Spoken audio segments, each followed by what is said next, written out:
लेतरी जी ना ये बुनियादी तौर पर भाईचारा ही असां दे ग्रां दे लोग केह् करदे कि एक दूसरे दे कम्म आछदे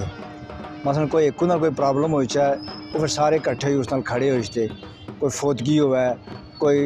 उसी मकान बनाना होवे मकाना या छत पाने उस आखते हैं पछाई उसे इकट्ठे होई फिर लेतरी बुनियादी तौर पर ये बड़ा इवेंट इस वास्ते होया कि असां जिम्मेदारां ने हर बंदे दा जेह्ड़ा घाह अलग रकबा होंदा उस जमीना च असां सिर्फ घाह उं'दी मवेशियें आस्ते जेह्ड़ा माल बच्चा डंगर साढ़ा होंदा और पूरा सर्दियां जेह्ड़ा घाह है उन्होंने राशन अस जमा करते हैं।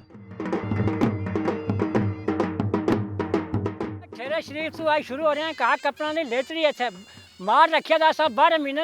मारा बगैर वक्त जिम्मेदारा ने गुजरता उसका इंतजाम करना पैंदा 6 महीने का कहा कपड़ा पैंदा है असू का तो इंतजाम होंदा है नहीं तो मुश्किल है असा लोगों का काम ही है देहाता बिच